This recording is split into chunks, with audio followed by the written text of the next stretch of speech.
রিয়ামনির জন্য heart attack করেছে, এই দায় কি রিয়ামনি ম্যাক্সবি কোনোভাবেই এড়াতে পারে কিনা? ভাইয়া হার্ট অ্যাটাকে কি লেখা আছে যে হার্টের মধ্যে লেখা ছিল হার্ট অ্যাটাক করার বিভিন্ন কারণ থাকে। সে তো তার মানে ছাদের উপরে ছাদের থেকে নিচে পড়ে যাবে ওসা কেন এখন হার্ট অ্যাটাকে গেছে, এটা তো তার ট্রেন্ডিং। এখানে বিষয় হচ্ছে যদি হিরো আলম আজকে মারা যেত তার জানা যেত তাহলে কি আপনার জন্য খুশি হবেন? এখন এখানে খুশি অখুশির তো কোনো কিছু নেই, সে মারা গেলে তার হায়াত যদি না থাকে সে মরে যাবে। আমার হায়াত মৃত্যু তো বলা যায় না, এখন আছে একটু পরে আমিও নাও থাকতে পারি। আপনার কথায় মনে হচ্ছে যে যদি হিরো আলম মারা যায়, হিরো আলম রিয়ামনির মাঝখানে যে কাটাটা আছে হিরো আলম সে মানে চলে যাবে, তার আপনার হচ্ছে কাজটা ইজি হবে। হিরো আলম আমার জন্য কোনো কাটা না, আমি ম্যাক্সোভিরিয়াস, আমি আমার একটা ইউটিউব চ্যানেল আছে, আমি যে কারণে নিয়ে কাজ করতে পারি। আজকে রিয়ামনি আছে, কালকে অন্যজন থাকতে পারে, তার সাথে এখন আমার বেস্ট জুটি।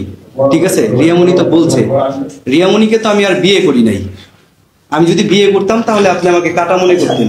রিয়ামনি কিন্তু একটা ডিক্লারেশন দিয়েছিল আপনাকে বিয়ে করার, আপনি বলেন এটা আমিও বললাম 7 তারিখে যখন হচ্ছে আপনাদের হিরো আলমকে তিনি ডিভোর্স দেন, সেই ডিভোর্সের আগে কি এমন হয়েছিল যে 7 তারিখের পরে 2-3 দিনের মধ্যে আপনাকে বিয়ে করার মতো সিদ্ধান্ত নিয়ে ফেলল? বিষয় হচ্ছে যে যখন সম্পর্কটা সুন্দর থেকে নষ্টতে পরিণত হয়, দেশের মানুষের কাছে কট অনুযায়ী পরিচয় দেয়, তাহলে সেটা আমি কি করব বলেন? এখন আমরা সুন্দর আমরা দেখা করলাম, কাজের বিষয়ে কথা বললো, কাজ নিয়ে উনি একটা কট নামক নাটক করলো, এখন মান সম্মান রাখছে? রাস্তাঘাটে বের হইলে কট আলাপ করে মানুষ, এটা খারাপ। আসলে আমার ব্যাকগ্রাউন্ড ঘেটে দেখেন যে আমার এগুলো আছে কিনা, তাইলে আপনি বুঝতে পারবেন। রিয়ামনি খুব ভালো মেয়ে, ওনার সাথে আমার কাজ ম্যাচ হয়, এর জন্য আমি কাজ করি। এই 3 মাস যে ডিক্লারটা দিছে, 3 মাস কাজ করব, যদি মনে হয় যে উনি বেস্ট, আবার ওনার পক্ষের থেকে যদি মনে হয় আমি বেস্ট, অবশ্যই বিয়ে করে নিব। শব্দটা আসলে কার উৎপত্তি আপনাদের মধ্যে? হিরো আলমের উৎপত্তি। হিরো আলম অবশ্যই, ডেফিনেটলি হিরো আলম, কারণ উনি আমাকে সুন্দর জীবনযাপন থেকে আজকে নষ্ট ছেলে হিসাবে পরিচয় করছে। আচ্ছা, এই আপনারা যে বলেছেন যে আমরা কাজের কারণেই দেখা করেছি, জি, একটা ছবি ভাইরাল হয়েছে, জি, যেটা এরকম হচ্ছে বিভিন্ন গণমাধ্যমে কাছে গেছে, সেটা কি হচ্ছে রুমের মধ্যে খালি গায়ে রুমের মধ্যে। এটা কবে ভাইরাল হয়েছে? ওই মানে কক্সবাজার, এটা অনেক আগের ছবি, এটা অনেক আগের ছবি, এটা এখন চলে গেছে। এটা তো ওইটার সাথে ওইটা মানে ওই ছবিটা ছাড়ছে যে কক্সবাজার, না এটা অনেক আগের ছবি। এইটা অনেক আগেরই ছবি। কতদিন বলতে আপনি বললেন যে হিরো আলম পরকিয়া করে, আপনি বললেন হিরো আলম পরকিয়া করে। আপনাদের যে ছবিটা ভাইরাল হয়েছে হিরো আলম পরকিয়া করে, সে এখন আমার এক্স ওয়াইফ এর সাথেও আছে। হ্যাঁ, আমি একটু বলি, সেই ছবিটা ইঙ্গিতপূর্ণ ছিল, আপনারা বললেন সেটা অনেক আগে, তার মানে হিরো আলমের পরকিয়া শুরুর আগে কি রিয়ামনি না আমাদের দ্বন্দ্ব তো প্রায় 4 মাস চলতেছে। 4 মাস তো বলা হয়। আমি বলি শোনেন, এই ছবিটা হচ্ছে যখন আমাদের 4 জনের মধ্যে যখন দ্বন্দ্ব থাকে, ইতি চৌধুরী, হিরো আলম, রিয়ামনি, ম্যাক্সোভিরিয়াস, তখন হচ্ছে অনেকেই অনেককে জেলাস করেছে।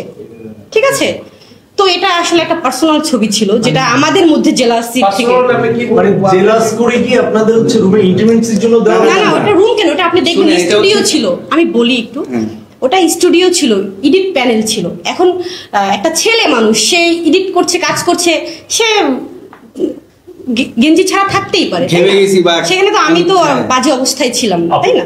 এছাড়া আরো কয়েকটা ছবি আমরা পেয়েছি গত 3-4 দিন আগে। আমি একটু বলবো যে একটা, একটু ফার্স্ট শেষ করেন। রিয়ামনি কক্সবাজার আপনি কেন গিয়েছিলেন বলবেন?